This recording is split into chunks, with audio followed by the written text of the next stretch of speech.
Today, we discuss the importance of a bounce-back season from Mathew Barzal to the Islanders' overall success, and we take a look at the top two prospects in the Islanders system, William Dufour and Aatu, and what we can expect from them in training camp and throughout the season. All that and more on today's Locked On Islanders podcast.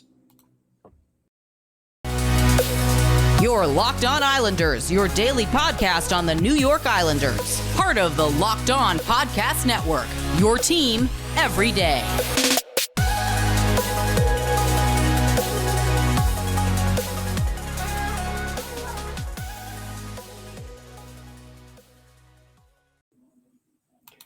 And welcome, everybody, to the Monday edition of the Locked On Islanders podcast. Gil Martin, so glad you could join us today and be part of the Locked On Islanders family. And thank you for making Locked On Islanders your first listen every day. We are free and available on all platforms. We have got a lot to discuss on today's show. But first, if you've got something Islanders related on your mind, if you have a question, a comment, maybe a topic you'd like us to talk about on the show, feel free to send us an email. The email address, as always, lockedonislanders@gmail.com. And if you leave your first name and where you're from, we are happy to mention you on the show when we discuss whatever it is that's on your mind. You can also follow the show on Twitter at Locked On Isles, and you can follow me, Gil Martin, on Twitter at Ice Wars, NYRVSNYI.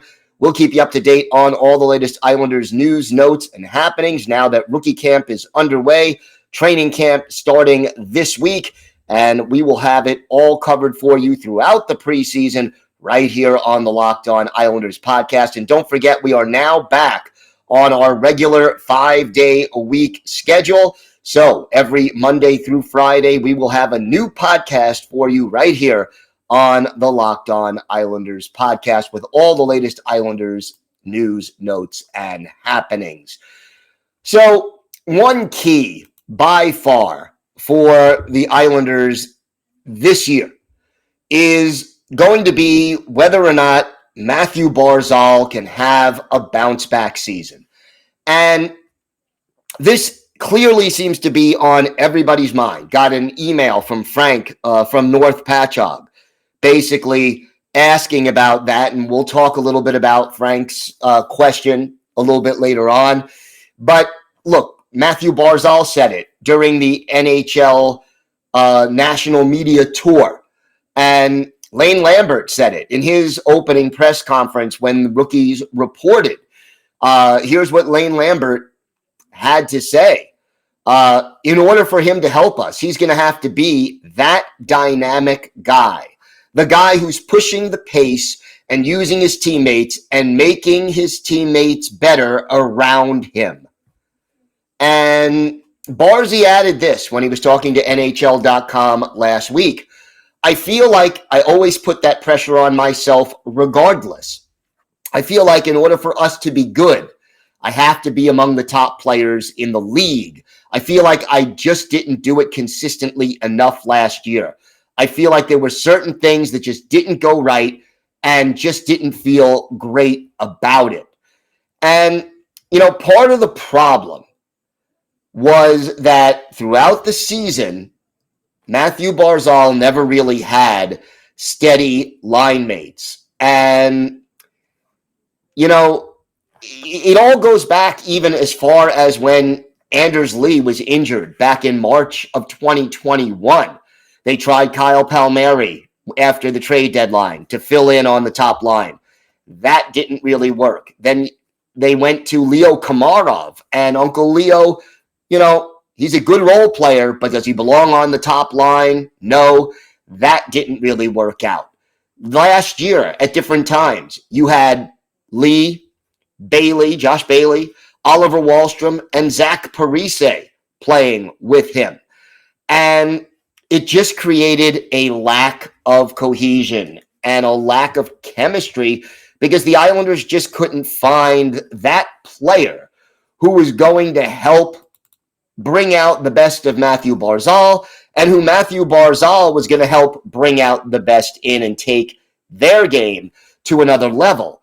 And, I've talked on the show last week how I think Anthony Beauvillier might be a good match. He's one of the few players on this roster with the speed to stay with Mathew Barzal and maybe create something with his speed and with Barzy's speed that could benefit the team. And now getting back to Frank from North Patchogue, he said he'd like to see Beauvillier on a line with Barzal. That would be a speedy line, and I would like to see Wahlstrom on a line with Barzal. Also, that could get Wahlstrom going and hopefully Barzal too. Ideally, you put that trio together and you have got a line with two speedy players and a guy who can finish. Now, Wahlstrom is not that great a skater. He would have trouble keeping up with the other two as far as speed and skating ability goes. But if you get Wahlstrom in the dirty areas, if you get Wahlstrom, let's say, from the face-off circles down closer to the goal and help him find creases in the defense where he can get off his shot, which is quick and heavy and hard, that could be great because Barzal is more of a setup guy. Beauvillier is more of a speed and setup guy. And if you get those three working well together, that could give some chemistry, some scoring ability, some speed, some setup ability to a dynamic line. The problem or the obstacle, none of these three have worked together as a unit before and had it go well consistently. And that you're asking for three players who all disappointed last year to have bounce back seasons and reach closer to their ultimate potential. Can that happen? Yes. But will all three of them have that bounce back season? Now, Lane Lambert taking over as coach, no more Barry Trotz, and maybe the slight differences for Lane Lambert as far as the way he's going to approach the game, the way he's going to put players together and have them go out and maybe be a little bit more dynamic offensively. Probably not a lot, but maybe more offensive-minded certainly than Trotz was. Maybe that freedom that we may see is enough for this trio to mesh and find their games. Maybe the desperation, because we know Mathew Barzal is entering his contract year and that there is a certain amount of pressure on Barzy to get the job done. Maybe that pushes them. Maybe the fact that Beauvillier was a part of so many different trade rumors over the offseason that the Islanders know that at $4.1 million, Bo has to give them more. And maybe that Wahlstrom realizes that his chances of making himself a full-time first or second line, full-time top six forward for this team are going to start to run out if he doesn't do it this season. Maybe that desperation, maybe the fact that, necessity is the mother of invention, as they say, that helps this trio get the job done. But to me, that trio is something worth trying in the preseason, in training camp, to see what kind of chemistry these three players can develop together, because on paper, the elements are there for them to be a solid first or second line for this team, but they have to go out and prove it. And, part of the problem last year for Barzy, and there were many problems, but part of the problem was, they did not put together a solid trio with him where he was able to develop the chemistry he wanted. Hopefully this year they're able to do it. And to me, Beauvillier, Barzal, and Wahlstrom is a good starting point to try first.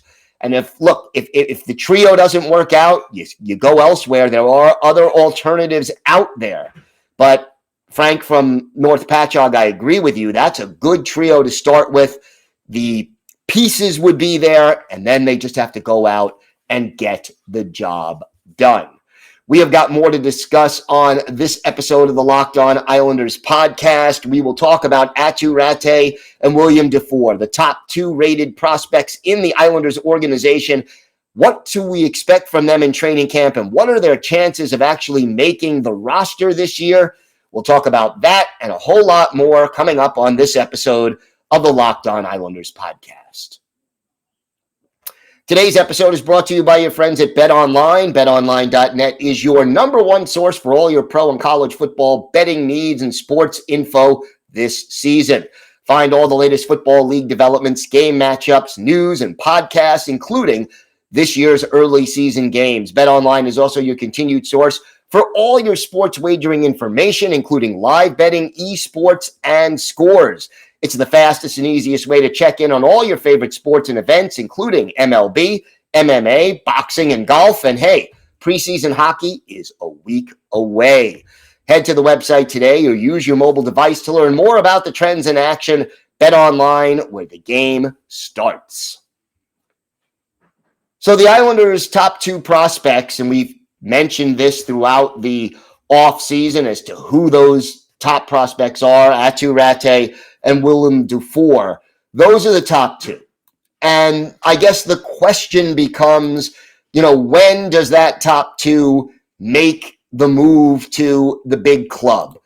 And, both of these guys are coming in with different situations. Dufour, MVP of the Quebec Junior League, led his team to a Memorial Cup, won gold medal at the World Juniors. He is coming off a sensational season where he went from a guy who probably was not expected to ever make an NHL roster or maybe just be one of those fringe call-up guys to becoming one of the top prospects in the Islanders organization. At 6'2", almost 200 pounds, he's only 20 years old. You know that the Islanders are not expecting William Dufour to make the big club this year.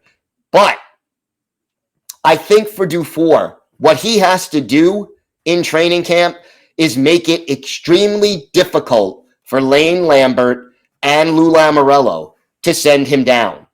And he has to leave that lasting impression on them that he can get the job done and he can be an asset to this team sooner rather than later. It would be shocking to me if at 20, Dufour makes this team.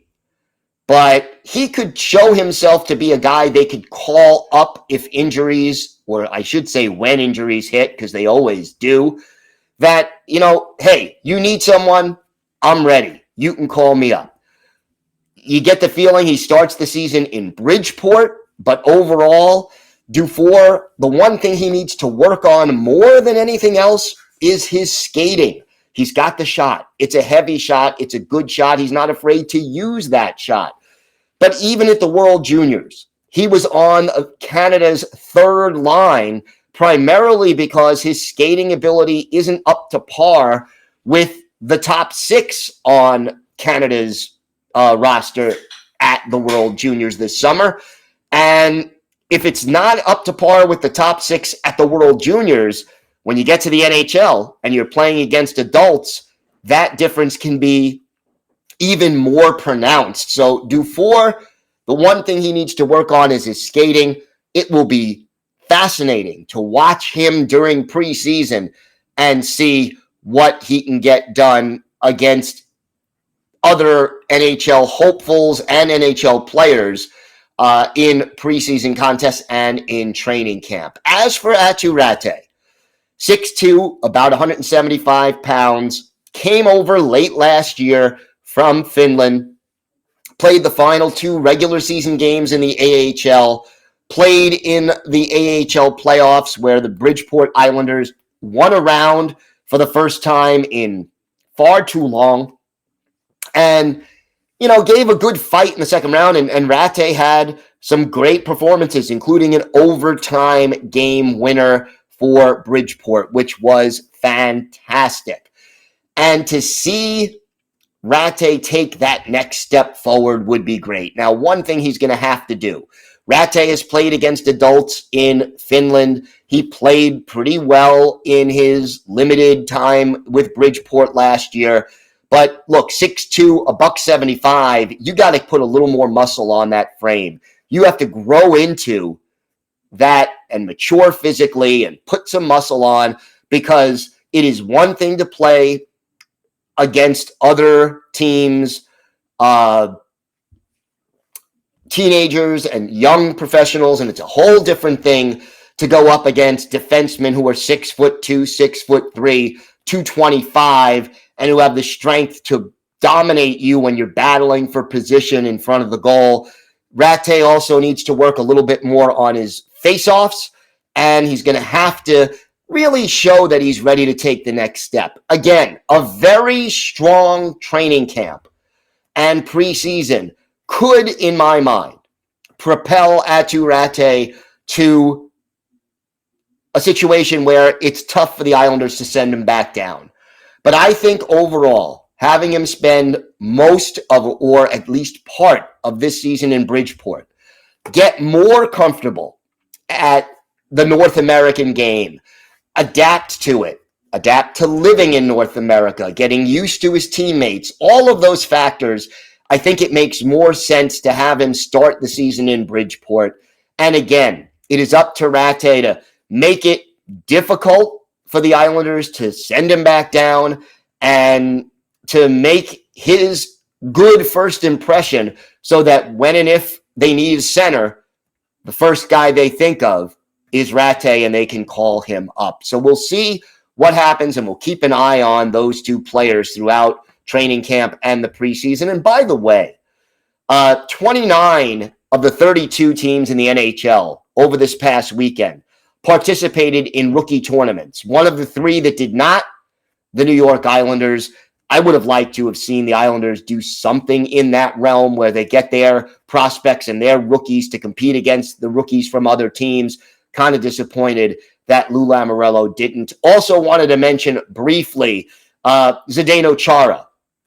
His agent basically saying that he expects Big Z to make a decision this week as to whether or not he wants to play this season. He is still unsigned. He is not in the Islanders' plans, according to what Lou Lamoriello has said, but we will supposedly hear from Chara whether he's retiring or whether he wants to play this year. One rumor I heard that the Bruins may be interested in bringing Zdeno Chara back, but again, we don't know if he's going to play or not, but we will find out pretty soon. Great news also, Islanders' first preseason game coming up in exactly 1 week as they visit the New York Rangers on September the 26th. We have got more to get to on this episode of the Locked On Islanders podcast. The Islanders' first ever captain is our Islanders birthday of the day. We've got that and a whole lot more coming up on today's Locked On Islanders podcast. Time now for our Islanders birthday of the day, and today is the 82nd birthday of former Islanders winger and the first captain in Islanders history, Ed Westfall. Westfall, a native of Belleville, Ontario, made his NHL debut back in 1961-62 with the Boston Bruins back in the days of the original six. Won 2 Stanley Cups with the Bruins in 1970 and 1972, primarily as a bottom six forward and penalty killing specialist. He and Derek Sanderson were among the best penalty killers in the league. And he was a selection by the Islanders in the expansion draft to give them experience, because he was basically 32 at the time, and B, to give them a little bit of a winning pedigree, because he had won 2 Stanley Cups in the last 3 years. And that's what Westfall did. He helped stabilize what was a vastly undermined team the first couple of years of the Islanders' existence, especially year 1 in 72-73. Gave them leadership, gave them experience, gave them support. And then when the Islanders started to get good under Al Arbor in 74-75, Westfall, when they made the playoffs, gave them the stability that they needed. He had a big goal in Game 7 against the Pittsburgh Penguins when the Islanders became only the second team in NHL history to overcome a 3-0 deficit in a best-of-7 series and win it. Scored the game-winning goal in Game 7, had back-to-back 20-goal seasons for the Isles in 74-75 and 75-76. And in that first 1975 playoff run, 10 assists, 15 points in 17 playoff games. Ed Westfall was an unbelievably vital part of the team's success. Stepped down as captain in 1977. At first, Clark Gillies took it over. Then it went eventually to Dennis Potvin, who proved to be the right man for the job. We're going to look at one of the better games Ed Westfall had as an Islander, February 22nd, 1975, at the Montreal Forum. Billy Smith, the goalie for the Islanders. Michel Bunny Larocque, the goalie for the Canadiens. And so many Hall of Famers in this game. Islanders get on the board first. It's Ed Westfall, his 12th from J.P. Parise and Jude Drouin at 4:09. Islanders up 1-0. And you got to remember that during the 70s, the Canadiens did not lose often in Montreal. Andre St. Laurent made it 2-0 Islanders at the 14:34 mark of the first period. Bobby Nystrom, the only assist, the 8th goal of the year for St. Laurent.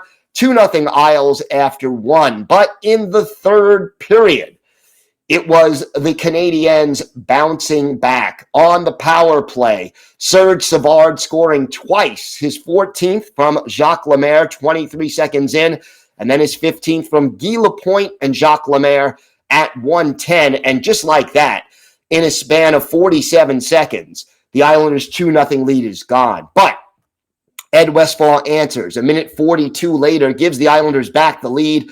His second of the game, 13th of the year. Jude Drouin with the only assist. Then Clark Gillies makes it 4-2 Islanders. His 16th from Dave Fortier. And it looks like the Islanders are in control. Not so fast. The Canadiens get back on the power play, and they make the Islanders pay. Dave Lewis off for tripping. Murray Wilson is 18th from Yvon Cornwallis and Serge Savard at 13:37. Then Cornwallis, his 26th from Jacques Lemaire and Yvon Lambert at 17:29. We are all even at 4 apiece after the second period. In the third, Clark Gillies, his 17th from Bob Bourne and Bert Marshall at 2:15, puts the Isles ahead. Then, our Islanders' birthday of the day, Ed Westfall completes the hat trick.